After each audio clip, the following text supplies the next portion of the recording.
अस्सलाम वालेकुम नाजरीन, आप देख रहे हैं N22 न्यूज़ प्रोग्राम हकीकत के साथ। आपका मेज़बान आशिक अली दाऊदी आपकी खिदमत में हाजिर है। आज हमारे स्टूडियो की जीनत सियासी रहनुमा है पाकिस्तान तहरीक इंसाफ के। मैं तारफ़ करवाता चलूँ, जनाब सरदार अली हैदर वट्टू साहब हमारे स्टूडियो की जीनत हैं। कई दफ़ा 3-4 दफ़ा नाज़म चेयरमैन यूसी के रह चुके हैं। अब ये उम्मीदवार हैं PP 190 हवेली लखा से। मैं इनसे इनकी सियासी ज़िंदगी का जो इन्होंने आगाज़ किया उसके बारे में मैं आगाज़ कर रहा हूँ। बहुत शुक्रिया सरदार साहब, आपने हमें वक्त दिया। आपने अपनी सियासी ज़िंदगी का आगाज़ कब से किया? शुक्रिया जनाब, मैं सबसे पहले आपका शुक्रिया अदा करता हूँ और N22 का शुक्रिया अदा करता हूँ। और उसके बाद ये है कि मेरी सियासी ज़िंदगी का आगाज़ 98 में हुआ, जब मैं पहली दफ़ा कुवैत की बहावल यूनियन काउंसिल से चेयरमैन मुंतखब हुआ। और उसके बाद 2001 में नाज़म रहा हूँ मैं, 2005 में फिर नाज़म रहा हूँ और 2015 में चेयरमैन रहा हूँ। ये तसलसल है एज ए पोलिटिकल वर्कर हमारा सियासी ज़िंदगी के हवाले से। यूसी से निकल कर आप PP में आए, इसका क्या वजूहत है? देखिए जी, अपना एज ए पोलिटिकल वर्कर मुझे अब 98 से लेकर अब तक अगर देखें तो 25 साल है। मैं कोई अचानक या सडन नहीं आ गया ऐसे कि मैं आज उठाऊँ और आज क्लेम कर दिया। मैंने पॉलिटिकल वर्कर के तौर पर यहाँ इलाके में काम किया है, पॉलिटिकल वर्क किया है, समाजी व सियासी एक्टिविटीज़ में हिस्सा लिया है और बतौर नाज़म हमने यहाँ बेशुमार तरक्याती काम करवाए हैं और नौकरियों के हवाले से हमने काफ़ी लोगों को रोज़गार फराहम किया है, वाटर फिल्ट्रेशन प्लांट लगवाए हैं और हमने एक पॉलिटिकल वर्क किया है। उस तसलसल में हर बंदे को हक़ है कि अपनी जो बंदा काम करे उसको हक़ है कि आगे निकलना चाहिए। तहरीक इंसाफ में कब शामिल हुए आप? तहरीक इंसाफ में मैं 2017 में शामिल हुआ और मेरी ज्वाइनिंग बनी गाला में हुई खान साहब के पास। तो तब से लेकर हम नज़रियाती तौर पर खान साहब के साथ खड़े हैं, उनके नज़रिए को सपोर्ट कर रहे हैं और पिछली दफ़ा अगर उन्होंने टिकट नहीं दी तो हमने पार्टी का भरपूर साथ किया और पार्टी के फ़ैसले को ओन किया। उसके बाद फिर पार्टी ने मेहरबानी की कि मुझे बतौर तहसील सदर दीपालपुर मुझे डेजिग्नेशन दिया और मैंने वहाँ पूरे पंजाब में सबसे ज़्यादा ग्रास रूट लेवल पर हमने पाकिस्तान तहरीक इंसाफ की तंजीमें बनाई और उसकी अप्रिसिएशन हमें पंजाब के प्रेसिडेंट एजाज चौधरी साहब थे। पूरे हाल में खड़ा करके उन्होंने बताया लोगों को ऐसे काम करो जैसे वट्टू साहब ने किया है। तो फिर मुझे पार्टी ने प्रमोट करके वेस्ट पंजाब में साहिवाल डिवीजन का डिप्टी जनरल सेक्रेटरी बनाया। तब भी हमने पार्टी के लिए पूरा वर्क किया और आजकल नायब सदर हूँ मैं ज़िले का। तो हमने पार्टी के लिए पार्टी की हर एक्टिविटी में हमने हिस्सा लिया, चाहे कोई लाहौर के जलसे हों, चाहे इस्लामाबाद पिंडी के जलसे हों, चाहे ज़मान पार्क हो। और क्योंकि हम समझते हैं कि अब खान साहब भी एक ऐसी शख्सियत है जो आखिरी होप है इस कौम के लिए, तो सारे लोगों को मैं समझता हूँ कि अपने ज़ाती मफादात से बालातर होकर खान साहब को सपोर्ट करना चाहिए। अभी खान साहब ने ऐलान किया है कि मैंने खुद टिकट बांटने हैं। अगर खान साहब आपको उस लेवल पे नहीं देख रहे कि आपको टिकट दिया जाए तो फिर भी आप पार्टी के साथ रहेंगे या अलग हो के अपना इलेक्शन लड़ेंगे? देखिए जी, हम तो खुद चाहते थे, हमारे जो नज़रियाती वर्कर्स हैं, हम जो पाकिस्तान तहरीक इंसाफ के साथ डायरेक्ट खड़े हैं, हम चाहते थे कि खान साहब ज़ाती तौर पर फैसले करें और उन्होंने जाहिर बात है ये देखना है कि पार्टी के साथ लॉयल्टी किसकी है, पार्टी के साथ कमिटमेंट, पार्टी को खड़ा हल्के में किसने किया है। और इस हवाले से हम पूरा होपफुल हैं कि अगर खान साहब ज़ाती तौर पर देखेंगे तो यकीनन मेरिट पर करेंगे फ़ैसला और मेरिट पर इंशाल्लाह ताला हम पूरे उतरेंगे। जिस तरह आपने खुद ही बयान किया है कि रैलीज जितनी गई हैं, और रैली में कितनी तादाद होती थी आपकी, और वो सब नज़रियाती वर्कर थे या जिस तरह कहा जाता है कि यूनियन काउंसिल से वो लोग उठाए दिहाड़ियों पे खाने का लालच, बिरयानी का लालच दे के, वो इसके बारे में देखिए जी, बिरयानी का लालच तो सिर्फ PDM और ख़ास तौर पर मुस्लिम लीग नवाज़ के लोग ही जाते हैं लालच देकर। पिछले दिनों मरियम नवाज साहबा का जलसा हुआ तो उसमें बिरयानी और लेग पीस रखे हुए, तो इस वजह से लोग अट्रैक्ट हुए और वहाँ बैठकर लोग कह रहे थे कि हमने इमरान खान को वोट देना है। तो हम ज़ाहिर है हमारा एज ए पोलिटिकल वर्कर हमारा भी एक दायरा कार है, सियासी एफिलेशंस हैं लोगों के साथ, वो भी हमारे जो हमारे सपोर्टर हैं, जाहिर बात है वो हमारे साथ लगे हुए हैं PTI के साथ। और PTI के जो नज़रियाती लोग हैं वो भी हमारे साथ जुड़े हुए हैं सिर्फ इस वजह से कि हम पार्टी का काम कर रहे हैं। तो सारे ही हम इंशाल्लाह ताला जो टास्क मिलता था या इलेक्शन के सिलसिले में रैली का पार्टी ने कहा, हमने बड़ी भरपूर रैली की हवेली लखा में, और वहाँ का लोकल वर्कर वहाँ से निकला और उन्होंने अप्रिशिएट किया। अब जिस तरह ये ज़मान पार्क में हुआ सारा, आप वहीं पे थे, इसके बारे में ज़रा हमारे नाजरीन को बताइए। देखिए जी, ये रियासती दहशतगर्दी मैं गिनता हूँ इसको, कि बंदे के पास हुक्मरानी आए और उसके पास इख्तियार आए, वो इस लेवल तक चला जाए कि एक नेशनल लीडर है, उसको उस पर देखे ना कि एक बहुत बड़ा हमला हो चुका है, जानलेवा हमला हो चुका है, तो उसकी वैसे ही सिक्योरिटी इश्यूज है, तो वहाँ पे जाकर पुलिस को भेजना, हमारे मतलब लॉ इन्फोर्समेंट को, एजेंसीज को भेजना, और वहाँ पे जाके एक मकबूल तरीन लीडर के घर पे धावा बोल देना, तो वहाँ कारकुन निकले अपने तौर पर। उन्होंने मतलब उनको खान साहब को अपने हसार में लिया और देखा कि लोग ऐसे खड़े हो गए कि जैसे मतलब कोई एक नजरियाती तौर पर जुड़े हुए थे लोग, और वो खान साहब को समझते गिरफ्तारी जो है ना वो इशू नहीं होता, सियासी लोगों का हुस्न होता है गिरफ्तारियां ये वो, लेकिन ये तो वो खान साहब के जान के दर पर थे ना, तो इस वजह से हमें कंसर्न है कि अगर वो इनको गिरफ्तार करते हैं तो उनका कोई जानी नुकसान ना हो जाए। आपके ऊपर भी FIR हुई है? देखिए जी, एज ए पॉलिटिकल वर्कर हमने तो मतलब हर जगह पे हिस्सा लिया, इस वजह से जब भी कोई इवेंट आता है सबसे पहले हमारी कॉन्स्टिट्यूएंसी में मेरा नाम आता है और पुलिस रेड करती है, मतलब भी कहीं ये जलूस लेकर ना निकलें और कहीं ये ना करें। तो इस तरीके से जज्बात लोगों के बढ़ते हैं, कम नहीं होते। तो इंशाल्लाह ताला जैसे जैसे ये जुल्म करेंगे, जैसे जैसे जबर करेंगे, खान और ज़्यादा उभर कर आएगा। सुप्रीम कोर्ट में जब पेशी थी खान साहब की, तो वहाँ पे कैमरों की आंखों ने बड़ा महफूज किया, टूल प्लाजे पे सारी आवाम को रोक लिया, आगे चंद गाड़ियां जाने दी। जब वो इस्लामाबाद में पहुंचे तो फिर चंद वर्कर रह गए थे, फिर यकदम इतने से कारकुन वो कहाँ से निकल आए और वो सारा जो सुप्रीम कोर्ट के अंदर घुस गया पुलिस के होने के बावजूद। आप भी साथ थे उस वक्त? जी, मैं उस वक्त रात हम ज़मान पार्क थे, पार्टी ने इंस्ट्रक्शन दी कि आप अपने दोस्त वकला के साथ आप वहाँ पहुँचना है आपने। तो फिर हम सैरी करके यहाँ से निकल गए और हमने हिम्मत की कि हम जल्दी चले गए वहाँ। कोई 8 बजे के लगभग हम सुप्रीम कोर्ट के अंदर पहुँच गए और पार्किंग में चले गए। और उसके बाद जो हमारे साथी आए, ILF के लोग और बाकी वकला और सारे पॉलिटिकल वर्कर, तो उन्होंने रोका। उन्होंने बड़ी मतलब मुश्किलें झील कर वो अबूर करके और हिम्मत करके वहाँ पहुँचे हैं। और इतना जम्मे गफीर था, आप सोच नहीं सकते कि वकला का। और उन्होंने किसके लिए निकले हैं? वो आइन और कानून की बालादस्ती के लिए, क्योंकि सुप्रीम कोर्ट हमारा एक आखिरी इदारा है जिन्होंने इंसाफ देना होता है।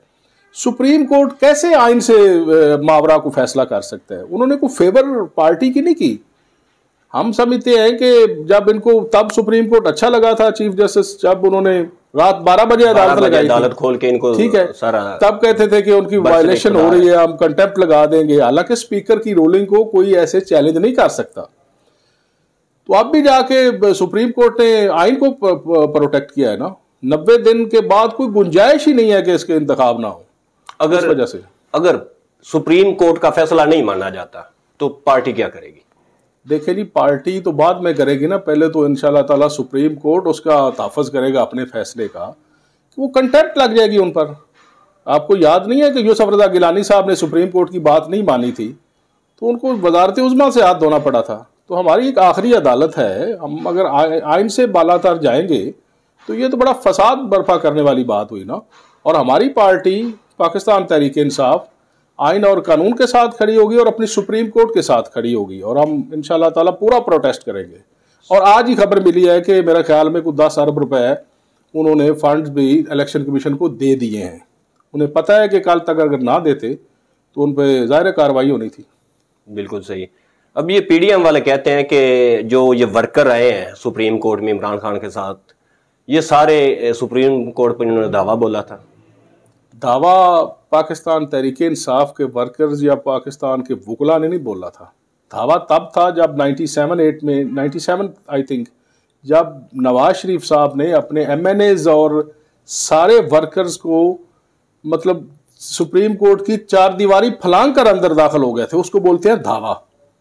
ये किसको सबक बताते हैं कि ये दावा बोल दिया गया है? हमने तो चीफ जस्टिस साहब के पास साथ और सुप्रीम कोर्ट के साथ इज़हार यकजहती के लिए बाहर शायरा दस्तूर पर हम इकट्ठे थे, और हमें खुशी हुई कि शायरा दस्तूर पर पाकिस्तान के दस्तूर की फतह हुई। माशाल्लाह। ये जो पीडीएम वाले कहते हैं कि अगर इमरान खान साहब का बहुत बड़ा भी जलसा हो तो वो कहते हैं जलसी है, तो इसके बारे में आप क्या कहेंगे? ये सारी दुनिया जानती है कि अब जबकि ये जो भी जलसा करते हैं ना पीडीएम वाले और ख़ास तौर पर नून लीग वाले, वो जलसे का नाम नहीं देते, वो मतलब एक वर्कर्स कन्वेंशन का नाम लेकर जलसा करने की कोशिश करते हैं। तो जलसों का तो ट्रेंड ही खान साहब ने दिया है।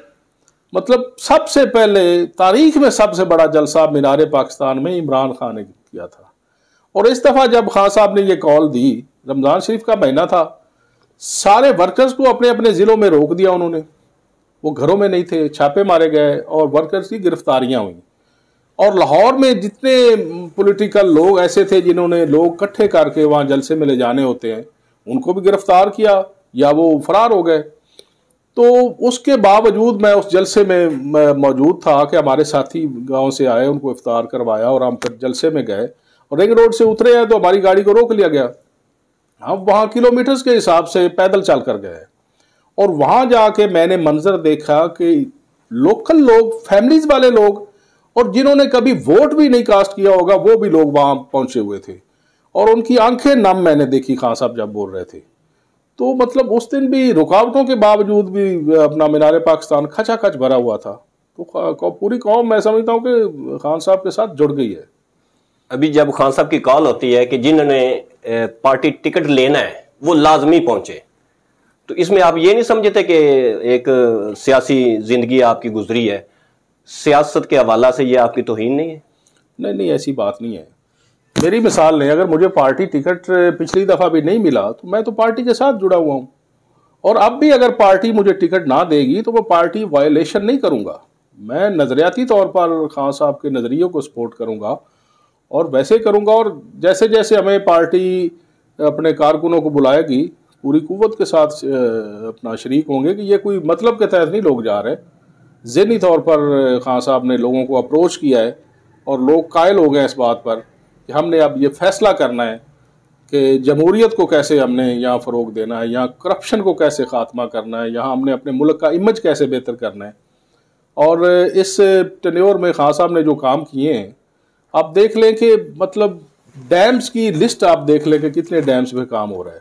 ये कोई वक्ती फैसले नहीं थे कि पॉलिटिकल फ़ायदा लेने के लिए, शॉर्ट टर्म नस्लों लॉन्ग टर्म फैसले थे। और पूरी पाकिस्तान की हिस्ट्री में आप देख लें, सारे काम एक तरफ और सेहत कार्ड खान साहब का एक तरफ। मतलब आपका शनाख्ती कार्ड ही आपका उसमें 10 लाख रुपए आ गया, आपको कोई प्रॉब्लम नहीं है। बड़े से बड़े हॉस्पिटल और प्राइवेट हॉस्पिटल्स में गरीब लोगों ने जाकर इलाज करवाए। मैं समझता हूँ कि इसका कोई तोड़ नहीं है। और बाकी मुश्किल हालात में बेवाओं को 14-14 हज़ार रुपया घर बैठे मिले, बायोमेट्रिक की, उसमें मेरी तेरी कोई नंबरदारी नहीं। लोगों ने ये नहीं देखा, खान साहब ने ये नहीं देखा कि ये नून लीग का बंदा है, ये पीटीआई का बंदा है। इसको फंड जारी काम किए करें, उन्होंने एक सिस्टमेटिकली उन्होंने एक ऐसा सिस्टम किया, उन्होंने सर्वेज करवाए कि लोगों को बाइज्जत तौर पर इमदाद मिलती रही। बिल्कुल सही है। अभी जिस तरह आपका देखा जाए जो हल्का बढ़ रहा है, सारे देहात हैं, बहुत कम तबका है जो पढ़ा लिखा है। खान साहब का पैगाम जो है उनको उस नेज पर ले आया है, उनको शऊर मिल गया है कि खान साहब कहना क्या चाह रहे हैं। देखिए जी, अब तो गांव की सतह पर भी लोग मतलब इतने कन्विंस हो चुके हैं कि लोग ये समझते हैं कि हमने पहले दूसरी पार्टियों को वोट देके ज़ाया किया। यही 2 पार्टीज थी ना जिन्होंने साल हुकूमतें की, कभी वो आ गया कभी वो, ठीक है। उन्होंने आज तक क्या किया है ये देखे ना, ये तो मैशत संवारने के लिए आए थे ना, तो मैशत का बेड़ा गर्क कर दिया इन्होंने। IMF इन पर एतबार करने को मतलब तैयार नहीं है क्योंकि इनकी क्रेडिबिलिटी कोई नहीं है। तो इस वजह से सारे लोग अब ये समझते हैं, गांव की सतह पर गरीब लोग, आम वर्कर लोग, तो उनको तो उन तक ये पैगाम पहुंच गया है। और मैं जब हवेली लखा एक दफ़ा 2 दफ़ा शुरू में गए तो मुझे समझ नहीं आई कि गलियों बाजारों से लोग उमड़ आए ऐसे खान साहब का नाम सुनकर और उनकी रैली में शरीक हुए कि मैं समझता हूँ कि 75% हवेली शहर जो है वो पाकिस्तान तहरीक इंसाफ के साथ है। और इस दफ़ा इंशाल्लाह ताला खान साहब जिनको टिकट देंगे वो टिकट नहीं होगा, वो जीत की इंशाल्लाह ताला निशानी होगी, नवीद होगी जीत की। अभी सरदार साहब देखा जाए तो ये जो एहसास कफालत प्रोग्राम खान साहब ने जारी किया था 2-2 हज़ार रुपए हर गरीब खानदान को मिलते थे, उसको रोक के एक आटे का इशू जो था, पहले तो मैं समझूंगा कि मसनूई बहरान था, और फिर आटा तकसीम करना शुरू कर दिया।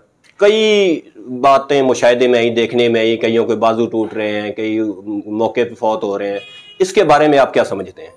मैं समझता हूँ कि ये ऐसा प्रोग्राम उन्होंने बनाया है कि ये इंसानियत की तज़हीक की उन्होंने।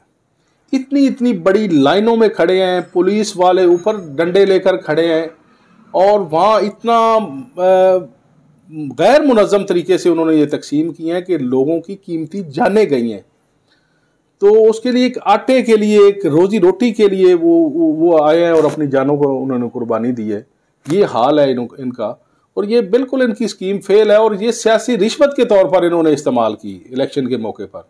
अगर इज्जतदाराना तरीके पर एक मतलब उनका सर्वे कर दिया जाता, छोटे छोटे पॉइंट्स बना दिए जाते, वहाँ अपना ID कार्ड लेकर जाते और अपना आटे का थैला उठाकर घर ले आते। इनके पास कोई प्रोग्राम नहीं है, ये लोगों के लिए नहीं आए, ये असल में अपने केसेस को फारिग करवाने के लिए, अपने मफादात को प्रोटेक्ट करने के लिए, और इस वजह से आए। अगर लोगों को इनको ख्याल होता तो आज अपना कुछ बेहतरी आई होती। पेट्रोल की कीमतें कहाँ पर पहुँच गई हैं, ऐसे निकलने को दिल नहीं करता हम वाइट कॉलर लोगों का, और डीजल की कीमतें और महंगाई अरूज पर है। और लोग अब ये समझ गए हैं कि ये हमारा मुस्तकबिल अब पाकिस्तान तहरीक इंसाफ के साथ वाबस्ता है और खान साहब के साथ वाबस्ता है। वही ऐसे लीडर हैं जो इंशाल्लाह ताला आवाम को सही उनके रिलीफ के लिए काम कर सकते। खान साहब ने नारा लगाया था तब्दीली का, तो लोगों ने बड़ा मजाक बनाया, अक्सर गाड़ियों के ऊपर लिख दिया हूं ले मजे तब्दीली दे। तो अब ये मजे आ रहे हैं, ये उस वक्त मजे थे? देखिए जी, खान साहब ने नारा हकीकी मानों में तब्दीली का लगाया था ना। वो रोज़मर्रा की ऐसी जो आए दिन ये सियासत है रूटीन की, वो तो कर नहीं रहे हैं। वो तो एक अपना एक हजूम को उन्होंने एक कौम बना दिया। देखें, उनकी मेहनत उसमें शामिल थी, उसने जद्दोजहद की, उसने वो वाहिद लीडर है जिसने खुद गोलियां खाई हैं। पार्टी तो वर्कर से कुर्बानी मांगती है ना, भाग के नहीं। हाँ, तो भाग कर निकल जाते हैं। थोड़ा मुश्किल वक्त आया तो लंदन चले गए, लेकिन उनके लिए लंदन भी अब अजाब बन गया। आपको पता है वहां पे लोग उनको, मैं समझता हूँ कि जीना मुश्किल हो गया है। तो खान साहब इंशाल्लाह ताला जो तब्दीली का उन्होंने नारा लगाया था वो इंशाल्लाह आ गई है। क्या पैगाम है हमारे N22 के जो नाजरीन है और खुसूसन तरीके इंसाफ के जो वर्कर हैं उनके लिए? देखिए जी, पैगाम तो ये है कि अब हमें अपने मफाद से बालातर होकर इस दफ़ा सोचना होगा। अब इस वक्त सोचना होगा कि हमारे मुल्क के लिए क्या बेहतर है, इसमें बसने वाले लोगों के लिए क्या बेहतर है, और ये कैसे मुल्क है जो ये अपनी तरक्की की राह पर गामजन हो सकता है। तो वो एक ही रास्ता है कि आप सारे लोग पाकिस्तान तहरीक इंसाफ को सपोर्ट करें और इमरान खान के नज़रिए को सपोर्ट करें, तो इंशाल्लाह ताला ये मुल्क अपने ट्रैक पर चला जाएगा। बहुत शुक्रिया सरदार अली अदर वटू साहब, आपने अपने कीमती वक्त से टाइम निकाला और N22 न्यूज़ को टाइम दिया। नाजरीन, मैं अपने मुअज़्ज़ज़ मेहमान का शुक्रिया अदा करते हुए आपसे इजाज़त ले रहा हूँ। प्रोग्राम हकीकत देखने का शुक्रिया। देखते रहिए हकीकत में हकीकत को। अपने मेज़बान आशिक अली दाऊदी को इजाज़त दीजिए। अस्सलामु अलैकुम वरहमतुल्लाहि वबरकातुहू।